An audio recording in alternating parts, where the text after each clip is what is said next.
Hello, everybody, and welcome to this episode of the FauxShow. Today is Sunday, December 7th. My name is Angela. And my name is Chris. And as most of you know, the FauxShow is not a real show. It is a social experience because I don't look at you. I look at the chat which I have here on my iPad. Oh, the chat room. I've got that full screen, ba-doom, on my screen. It's over there on a monitor where we can see ourselves. I like that. That's nice. But it's in the best lower third on the internet. Yeah, embedded right there, and we've crowdsourced this over at jblive.tv. We're live on a Sunday just after the Linux Action Show, about 12:30ish our time, a little bit later. I mean, the pre-show starts around 12:30. Pacific. Yes. It's like if you show up for the Linux Action Show and then stick around for the FauxShow, you should get like a gold star for the day. Because that's a good marathon of live content right out of the jblive.tv stream. So thank you, lower third. Thank you for being here and being in the books. And look, they're glowing today. Oh, awesome. All right. So today we're going to talk about the biggest tech fails of 2014, which is what I suggested the title be. But instead, he chose that. I feel like that was passive-aggressive, or perhaps revealing a pre-show fight.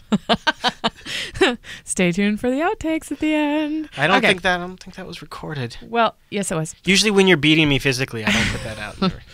Let's just jump right in. I didn't actually even hear about this. I thought we were going to say a thing about a thing. Okay. All right. Very good.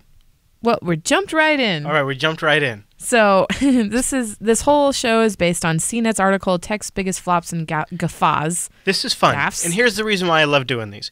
We do these shows every single week, you know, and we kind of like, at the end, we kind of look back now. Some stuff seems like it was a long time ago. Some stuff maybe not. So it's fun to get to look back after doing all these shows. Okay. So you heard about this one? Oh, yeah, for sure. I never did. But so Google had some barges, apparently, in a couple different ports, and nobody knew exactly what they were for. So they were mysterious vessels made of dozens of shipping containers, and the first to be brought to light by Cnet was initially bobbed alongside Treasure Island in the middle of San Francisco Bay. A second was then discovered in the harbor in Portland, Maine. The crafts captivated the tech world, spurring speculation about their purpose. Were they futuristic data centers, floating retail outlets? Yeah. So they didn't really go anywhere because they ran into tons of red tape. Yeah, they apparently had tons of fire and safety hazards, so they were dismantled, and we never actually knew exactly what they were supposed to be for. Seems pretty likely. So they did get some light use for like PR stuff. So I think they were a way to sort of impress people, and I think maybe they were going to be like the way to showcase the Google wearables. Right, but unfortunately, it was tens of millions of dollars wasted. They're still getting some PR out of it. Yeah, there's that. Like right now. Speaking of wearables. Speaking of wearables, the smartwatches are here. Cue the crickets. Oh. So Cnet writes, let's be honest, did any smartwatch live up to the hype this year? And I'd have to say no. But they say that the closest one was the non-Google Pebble Steel, which debuted in January. That might be the closest. That was what I was thinking. But that hopefully companies will get it right in 2015, especially since the Apple Watch is going to be coming out. Yeah. You know, there's some people that really like the Motorola 360, and it did not get a mention in this. I think it depends where you define wearables too, because you have your Fitbit, and you seem pretty happy with it. Yeah. So I would say that's it's not a smartwatch though. It's like a Nokia. Ericsson. It's like it almost is more like the feature phone versus the smartphone right now. I wasn't sure what the feature phone. Yeah, I didn't know they were called feature phones. You can call it a dumb phone. That's really funny. A lot of people call it dumb phone versus smartphone. Interesting. So I think it's like this is like the beta edition of wearables, but the ones you have to put out in the market.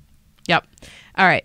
So hopefully 2015 will be better. Okay. Oh, yeah. So there's this company called ISIS Mobile Wallet. Yeah. Unfortunately, it was just an unfortunate name choice because it is not the Islamic State of Iraq and Syria. It is a mobile wallet company, but they did change their name finally to Softcard. But basically, mobile wallet company kind of failed because of that. The name ISIS or IS or ISIL, whatever you want to call it, kind of came out of nowhere. And you know, these things were around. There's also a TV show I like called Archer, and their agency is called ISIS, and now they're going to rename it in the next season. Oh wow, yeah. It came out of nowhere. Basically, we got ISIS became a thing in like 2 months. Again, this is the second tech fail that is going to likely just be squashed by Apple. Or Google. With Apple Pay. Yeah, I think Apple Pay is already like the number one. But Google's already been trying to work on it, and they're not. Yeah, no, I think Apple Pay's already got more, but. Yeah. Yeah, or what I wonder about is 2015's list going to have Square on it? Maybe. How's Square going to do? You know, Square. I mean, they say they're going to incorporate Apple Pay so that way you could maybe do... But to me, with Google having their own payment solution, Samsung has their own payment solution, Microsoft will, and Apple, Square's might be on 2015's list. Maybe. Fails? Mm-hmm.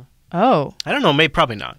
Oh. But it just seems like they're getting competition from the very platforms they use. So it's gonna be tough. I don't know. What do I know? I don't know much about this one. Okay. I read all of these last night, but I still don't quite understand this. So, well, I could break it down for you. So basically, number 11 is, and we're counting down, of course, Microsoft Connect gets thrown under the bus. And what it sounds like is, Xbox was successful, so they came out with a Connect, but it didn't work with in conjunction with Xbox? So when the Xbox One first launched, it required Connect. Oh, it required it. But that brings the price up by at least $100. Got it. So as the PS4 sales began to sort of take off, what Microsoft did is they unbundled the Kinect, dropped the price by $100. All of a sudden, this console that requires the Kinect could all of a sudden be sold without the Kinect. And of course, once they do that, the sales go way up, and people aren't necessarily buying the Kinect. The Kinect still sells well, but I think a lot of people are finding they don't. I mean, I don't have a broad experience with this because we don't have one. But I've asked a couple of people who bought the Xbox One when it came out, and I said, so are you really using the Kinect for much? They said, well, at best, I use it for voice commands. So it's not really like... Well, and isn't it like on all the time? Like... That is a thing. I mean, but you don't have to do that anymore. It sort of like was this big thing about the Xbox One. So it initially started as a mandatory accessory and then became optional. And a lot of the features of the Xbox One are sold around the voice functionality and the gestures, so that's why they kind of made it mandatory. Yep. But then they kind of had to walk it back. So Count Zero says, you cannot say that Kinect has failed. The web is full of hacks of how to use it as a 3D camera and scanner. Yeah, I don't think it's necessarily failed. I think the strategy of requiring it was a failure. Exactly. But, and I think the sales numbers speak for that. All right, so... What? Aereo's a sad one. Yeah, Aereo Left for Dead. So this is kind of genius, sort of, I think. So this company started and they used antennas to pick up over-the-air HD. Micro antennas, yeah. Yeah, and then rebroadcasted it. Yeah, and what was unique about it was... subscribers, and so it must have been online. One antenna per subscriber, so technically you had your own antenna. It didn't technically work like that, but that was the theory behind it. Seems like that would be legal, but basically... It's not. Right. They were rebranding and selling. Rebroadcasting. Yeah, rebroadcasting and for a profit. Yeah. Yeah. So they had like a nice DVR feature too. So they got shut down. It's funny because whoever wrote this article has a sense of humor. It says, the company took another hit in October when the U.S. District Court granted broadcasters' request for a preliminary injunction against the service. Then last week, after months of not dead yet declarations, Aereo filed for Chapter 11 bankruptcy protection. Yeah. So, yeah, WW in the chat room says Aereo shows just how bad media corporations are. Yep. There is that, although I would say too, like, if you think about what they were doing, they were picking up over-the-air broadcasts and that are being transmitted from some sort of content distribution center, and then they're re-encoding those and retransmitting them out. It would just make a lot more sense if the people that want to watch the content could just get it from the original content distribution point. Yeah. Because they're taking something out of the air and re-encoding it. At the same time, if you're right, or if what you said is correct, and they had an antenna per... It didn't actually work like that. Oh, okay. That's what got... Because it actually required all of the antennas in aggregate to pick up enough signal. Because the individual antennas were not... Cluster antennas? Essentially. Okay. So that was sort of one of their downfalls. Okay. Yeah. All right. What do we got next? All right. Next is ride-sharing competition getting dirty. I would agree with that. Dirty. So we talked about this in Tech Talk today a little bit, but basically there's a service called Lyft, Lyft, in August that claimed employees of rival ride-sharing service Uber booked and canceled thousands of rides over the previous 9 months. A move Lyft claimed was part of a ploy to hire away drivers. And also, you figure you book up your drivers and then you don't show for it. It like makes their network kind of unavailable for a lot of people. Now, Uber's response was that the allegations were patently false, which is basically, saying no, that's not true. However, there is another app called Get, G-E-T-T, that made similar allegations against Uber, and Uber's response said that its own tactics were likely too aggressive. Yeah, they kind of backpedaled. In other words, they did do. So yeah. I mean, how could you not? Like, all you have to do is get your competitor's app, book a few rides, get in the car, and be like, "Hey, man, you could make more money over at Uber." Yep. Like that does seem like something. It's super low cost. Yep. And then, of course, the story that we covered in Tech Talk today was about the Uber CEO, Travis, making remarks. Let's see. I don't think he was a CEO. I think it was like a senior executive Yeah, or something. no. Sorry. Yeah. I'm sorry. That was the CEO. He made a comment about Emil Michael's response. Oh, yeah. Saying that it showed a lack of leadership and lack of humanity and departure from their values and ideas. Basically, he said, Emil said that they were going to find the journalists that were writing negative things and just expose everything about them. Yeah, one female journalist attack. in particular. And so it really seemed like, this is the year that these services get dirty. But also, when we were at a family event, I was surprised to find how many members of my family who are just average, not even really power users. In fact, I would say they probably use a mobile device way more than they use a desktop. Mm-hmm.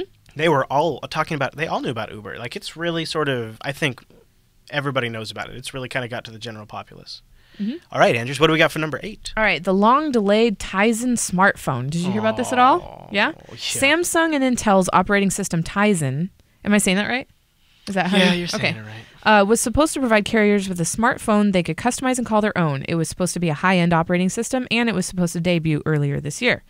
None of that happened. The only whiff we got of Tizen was in Samsung smartwatches, which haven't exactly been hot sellers. At Mobile World Congress in March, the Tizen Association attempted to shift its strategy to capitalize on the notion that the software could power smart TVs, among other devices. So it could finally make its debut this month, according to this article, December. So Tizen is it's a really great Linux-based operating system that just keeps getting postponed. It's like Samsung's kept it on the back burner. Is almost a bit of negotiating leverage with Google, but they just recently gone through some major renegotiation with Google, and so it's not such a priority for them anymore. Now it's gone on their watches because it uses less resources, but it feels a bit like a fizzle right now. Because it's almost like a back burner project for a lot of companies. Juba says Tizen was a bad story from the first day. Well, I think so Count Zero says the Land Rover is using Tizen, and we did a story about Audis that are using Tizen for their in-dash entertainment system, and I know the Teslas are Linux based. I don't know if it's Tizen though, but rather have Tizen than Bada. Rikai says I would agree with that too. All right. Number 7, Angela. So number 7, we're halfway through the list. Facebook gets creepy. Now, Chris told me about this when it came out, and it is kind of crazy. So Facebook got into some hot water after disclosing a study that manipulated a select group of its users' emotions by tweaking the items in their newsfeed. We talked about this on Tech Talk today. The study affected 689,003 users and 3 million posts. The disclosure reignited the ongoing debate about privacy and just what Facebook does with your data. It was capped off by Facebook Chief Operating Officer Sheryl Sandberg, probably in that picture there, her non-apology apology. In it, she stated, "So we clearly communicated really badly about this, and that we really regret." Sandberg told the Indian television station NDTV while in New Delhi. So and then after this story, OkCupid came out and said, "Well, we experiment on our users a lot too to see how the different match formulas work out and stuff like that." So at some point you realize, of course, social networks are probably constantly measuring how things work, but it was really the first time we realized, they're actually exposing us to more negative and positive things intentionally. Yeah, to see what our posts are. And since that story, I've always, whenever I go to Facebook, I think about, what's influencing this feed? Why are they presenting this to me? That's always stuck in my mind now. Actually, I watched a really horrible video today on accident. Yeah. Oh, I'm sorry. Number 6. Ugly Gamergate. Now, this completely went over my head. I actually only just heard about it once we were starting up Women's Tech Radio. You had mentioned the Gamergate thing. So anyway, so it's debatable what Gamergate really stands for, but opinions range from an effort to expose bias in gaming journalism to a pushback against critics who question the portrayal of women in video games. But basically, it's just ugly harassment. It's an ugly harassment movement against women, apparently, that are in the gamer industry. I don't know. It's a topic I don't really know much about, so I've kind of avoided it. Yeah. So for better or for worse. Although I have people who are following it that update me on it. It's a movement, though, basically, and the movement founders, they are being forced to leave their houses because they're being attacked. But yeah, it's kind of crazy. So that's number 6. Number 5. Our data just isn't safe. And you know what? It really never has been. So I'm not sure why anybody is surprised. But so we learned this year to be afraid. JP Morgan Chase revealed in October that 76 million households and 7 million small businesses had been compromised in a data breach, much larger than previously estimated. Yeah. Home Depot, Target. Yep, Home Depot, definitely. Michaels. So the Snapchat we talked about, or did you talk about that in TechSnap? Yeah. Snapchat? Oh, I don't know what. I don't know. We talked about it in Tech Talk today about the third-party backup service for Snapchat. Right. I think it's interesting thing. They're conflating the two in that article. So if you look at this Home Depot, Target, the P.F. Chang's, and Michaels. P.F. Chang's or P.F. Chase? P.F. Chang's. Oh, okay. The restaurant. Or J.P. Morgan. Okay. All of these breaches literally affected millions of people, and they all happened at the counter where people swiped their cards.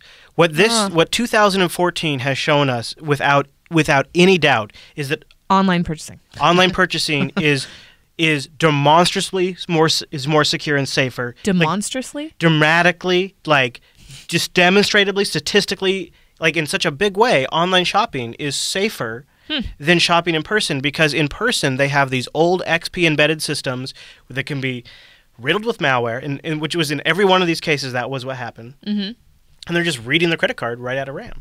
Wow. But I mean, not that online is perfect. Obviously, I'm not saying that, and it can be just as bad if they have something that happens to the website or you don't have a good password. It can be very dangerous. But all of these major, like where 1 million, 10 million, 100 million, whatever it is, people are affected, whatever the numbers were, it was always from a physical breach and not from an online breach. Right. Now That's maybe interesting. Maybe 2015 will be different.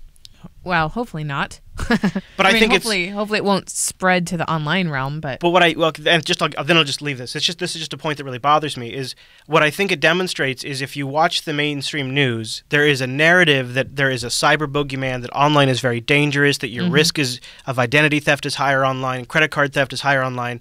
I've recently played some clips on Unfilter about that. But if you look at the actual data, it is so much safer shopping online. And that's what really bothers me about it. From a person who cares about the technology, I hate to see it get a bad rap. Right. That's all. So 2014's done that. Number 4, a small crack in that perfect Apple image. So it was another banner year for Apple, which continued to see its iPhones dominate the smartphone, but there were several things that went wrong. The nude photo leaks of celebrities was one of them. Yeah, the whole that's right. iCloud backup thing. Wow. Also, the 8.0.1 upgrade for the iPhone and iPad had so many errors that they had to release 8.0.2 Before you go on, to patch it. Kind of at the end of the day, though, wasn't the iCloud thing partially because they had really bad passwords? I don't know. Okay. Yeah. Anyways, yeah. I guess maybe, but it's still got the iCloud. I mean, it's still name a hacker thing, and it shouldn't have been able to happen. But if somebody's password is like, say, their puppy's name, and you can log into their account, But yeah. Okay. Anyways. Yeah. Well, I mean, it was. But I do totally agree. The thing is, it was a really quick fix. It was just you know. There's, I mean, is an email notification that somebody's trying to get into your backups, or like turn on two-factor and things like that, right. But I do agree with the iOS 8 botched upgrade. That was kind of rocky. Yeah, and then not only that, but the Sapphire glass supplier GT Advanced, which blamed its bankruptcy on Apple's practices. There's backlash also from the force of U2's latest album. Oh yeah, the auto download. Yeah, but it wasn't an auto download. That's what I don't get. I think for some people it was. Huh. Like I think there was an option to have new music automatically pushed to your phone. If you had that on, you got it. I wonder if they would have just chosen a better artist. Ooh, I don't know. Well, anyway, it's a beautiful day. Yeah. There's something on there about Tim Cook too. Yep. And then, but on the plus side, it says, so this isn't a snafu, but Apple CEO Tim Cook took a strong stand on diversity, revealing in public for the first time that he is gay. And he said, if hearing that the CEO of Apple is gay can help someone struggling to come to terms with who he or she is, or bring comfort to anyone who feels alone, or inspire people to insist on their equality, then it's worth the trade-off for my own privacy. You know, Disc Cool in the chat room says, leave it to Apple to destroy their own suppliers. My only Apple rant today. And this article says that essentially the GT supplier who's going to make the Sapphire glass blames Apple for its bankruptcy. But I think the flip side of that could be they didn't deliver, right? Maybe they didn't deliver. It didn't live up to the technical specs. Like that's what it looked like from the court documents. Oh, okay. Is that the product wasn't good enough, and so Apple had to pull their plans. Now, they bet the farm on their deal with Apple, and then they failed to deliver. Got it. Apple's terms were kind of egregious and crushed them, but at the same time, they signed the contract. Egregious. Yeah. Anyways, but otherwise, I think that's a pretty spot on one. Number 3. All right. Satya Nadella.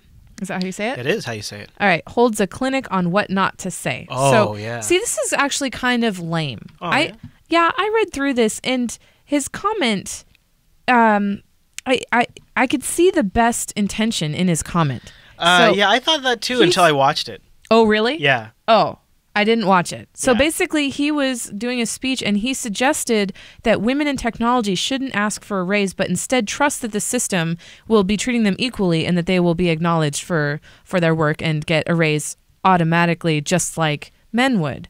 But the worst part about that is that he actually was at Grace Hopper celebration of women in computing when he said it, and apparently it just he immediately started backpedaling, and then a day later he said he was just flat out wrong. Kind of what he kind of ends up saying is paraphrasing here, but he says essentially just be quiet, and if you do a good job, they'll bring you up through the ranks. Right. Which, the whole thing is about how women need to break through, right? And equal pay. Yeah, and so for him to say that just didn't go over very well. And I didn't think it was a big deal either until I actually watched the clip. We played it in unfiltered because I thought, oh, okay. Yeah, So CNET's takeaway for women working at Microsoft is ask for a raise. Yeah. Because the boss is listening. Well, and to be fair, he has definitely done his best to try to recover from it. He's continuing to work on that. Yeah, he spent the whole a good chunk of October defending himself. So yeah. Well, I'll have to watch that. That's a good number 3, though. That was interesting. Oh boy, do I agree with this number 2. All right, so Amazon, I don't know if you know this, but they came out with their first smartphone, and almost immediately got snuffed out. So let's see, it was called the Fire Phone, and it just failed. Yeah. I don't know exactly why, but I don't understand. It's great. AT&T's marketing push faded quickly, and the phone fell to 99 cents with a contract after 2 months. And now it's $1.99 without a contract or something. $1.99? Yeah, with contract.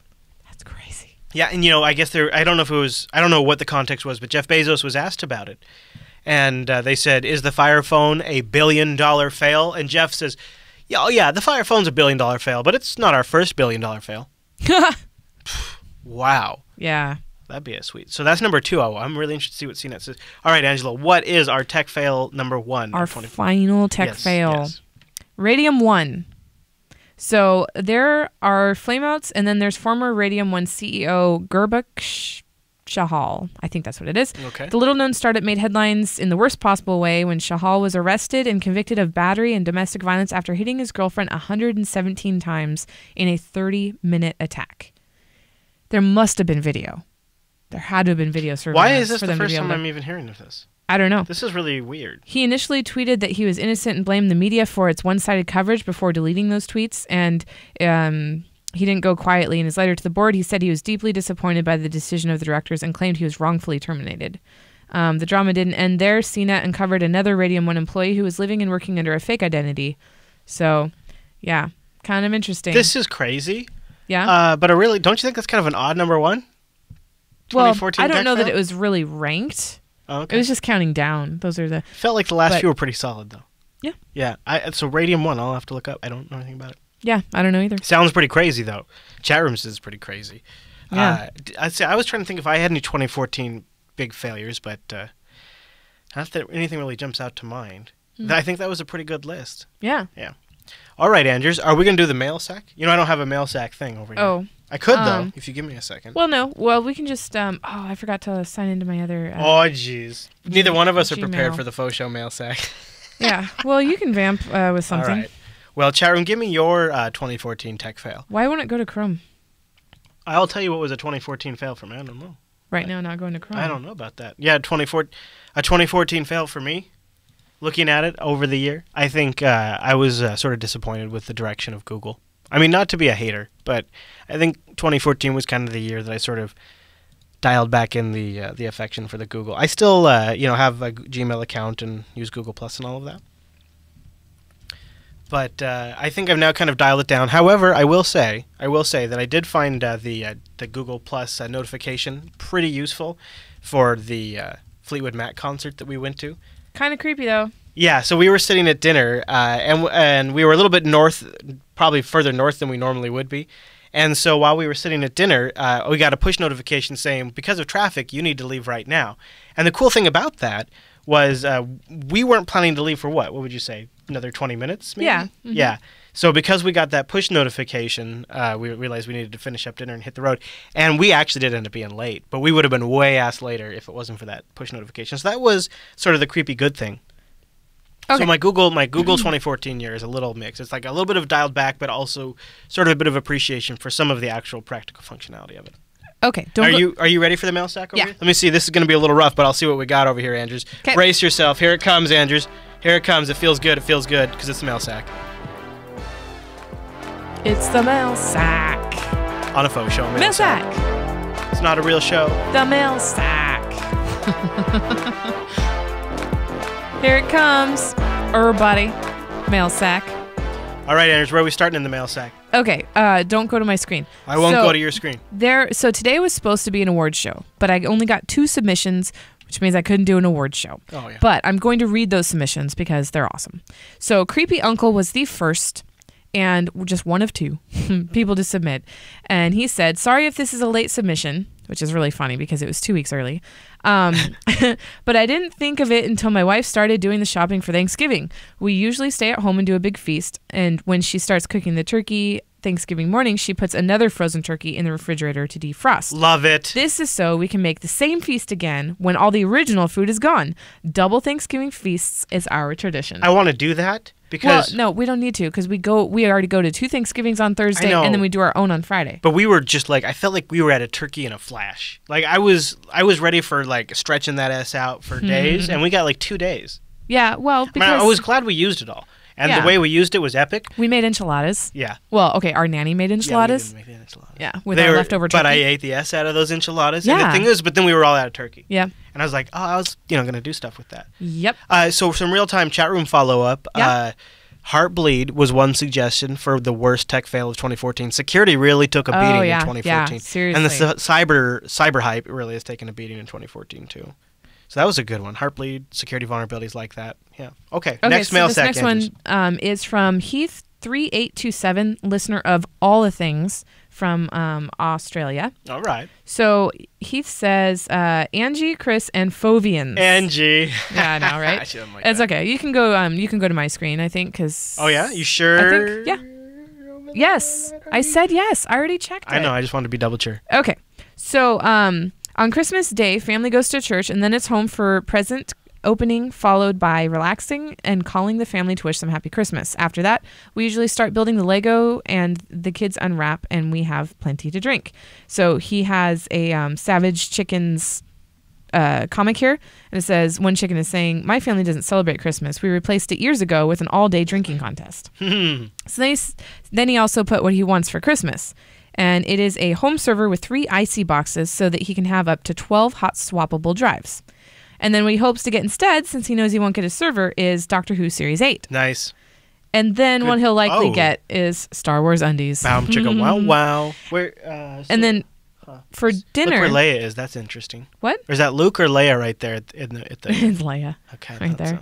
So, yep. So for dinner, they often have a roast dinner, usually pork, with a potato bake. And to make the potato bake, it is 2.2 pounds of potatoes, 1 pint of sour cream, and 6 packets of spring vegetable soup packets. Whoa. That sounds good. Whoa. And then he has like the instructions on how to do it. And he said goes well with most meats at a barbecue. Yeah, I bet it does. And the leftovers make great reheat for lunches. All right, Andrews. A couple more tech failures from the chat room that we got to agree with. Mount Gox. Yes. Major 2014 Oh, man, failure. totally. Also, the price of Bitcoin, not so good either. But the Mount, but you know what? It's actually kind of more in line with what it probably should be. But yeah, that Mount Gox one. Firefox switching to Yahoo, the anime says. I don't know. Boy, that's a tough call. I'm not so sure. Hey, Andrews, we should probably mention Women's Tech Radio. Yeah, I think so. Women's Tech Radio episode 3 is out. Episode 4 is coming out in just a couple days. 5 through 9 have been recorded. What? Oh, what? So keep watching for those. And yeah, it's been really awesome. Yeah, and some really interesting interviews already in the can. Show won't miss a beat. Yeah, all right. All right, so the final thing that we need to note or mention, what? You're all reluctant. No, you seem quite awkward about it. It's fine. The faux show's gonna. You've been awkward about it. Shh, whatevs. I've been solid. Do you want me to say it? Yeah, go ahead. The faux show is going to take a holiday hiatus. Just a short one. Yeah. So back in January. Yeah, back in January. Returns in January. Yeah. And so we're going to use the Sundays to, get ready for the holidays. Angie's going to have some extra downtime, so she won't have to run over. Well, actually, I'm going to be working on all the things that I'm not getting to. But there's that as well. I'm going to spend that time to do a little in-studio stuff on Sundays, so it's going to be good. But I know it's rough. I know, Count Zero. I know. It's not, and it's not even like there's not even a remote chance of FauxShow being canceled or anything like it's nothing like that. It just need to take a break. Yeah. Come back strong in January. Or alternatively, if you would like to clean our house, wrap all of our gifts, make all of our meals, and get us out of bed in the morning, then perhaps we could keep the faux show for a couple more weeks. But otherwise, we'll probably be back early in the year or somewhere in January. Yeah. No, I have a lot of things to get in line, swag stuff and holiday stuff and regarding Jupiter Broadcasting. So. And, 203 episodes, there's probably some you haven't seen yet. So you could always catch up on the faux show back catalog. You can still email Angela during the hiatus, angela@jupiterbroadcasting.com. Keep catching her on Tech Talk Today during the hiatus because you'll still catch her there. Yep, I'll still be there. And you can even join us in the mumble room and talk at our ear holes right on the show. So Tech Talk Today is 9 a.m., noon Eastern, Tuesday through Friday. Yep. You should come on some of the Friday shows from time to time. Maybe. Just putting that out there. Okay. All right. Fine. That's fine. The nanny isn't watching the kids. Check out jupiterbroadcasting.com/calendar. We'll have future episodes of the faux show listed there so you'll know when we're back live. You can join us then. Okay. Take us out, Andrews. That's it for this episode of the faux show. We'll see you in January. Did you enjoy this faux show? Well, guess what? You can catch more at jupiterbroadcasting.com and subscribe to the weekly RSS feed. Can you believe we've done so many of these dumb faux shows? Wow. Just saying. Yeah, you are. I mean dumb like in a good way, though. I don't mean dumb like in a bad way. Wow. I mean, like... Yeah. You know how sometimes somebody will say, man, that's stupid, but when it's smart? You know what I'm saying? No, you don't know. I think you know what I'm saying. For reals? It's like, hey, man, you did so good on that. It was stupid. It was stupid good. You've heard somebody say that before. Like, or you could just say it the right way. These have been great faux shows. Can you believe we've done this many great faux shows? That sounds so vanilla, though. It's not my style. I'm not a vanilla kind of guy. I'm original. Original recipe. Man, that's stupid, right? You guys like him. You knew what I meant, right? Are you peeing? She is peeing in my private bathroom. I did tell her she could pee in there, but I didn't think she'd actually pee in my private bathroom. And it's not fancy. It's not fancy. It doesn't even have a shower curtain. But I totally want to get that ThinkGeek shower curtain. But I do have a private bathroom. I mean, if you built a studio, wouldn't you build a private bathroom? I mean, think about that, right? Of course. But I did say she could use it. I mean, I didn't think she actually would. It's not clean. It's not clean. Hello, everybody. Hi there. What? You were just waiting to F that up, weren't you?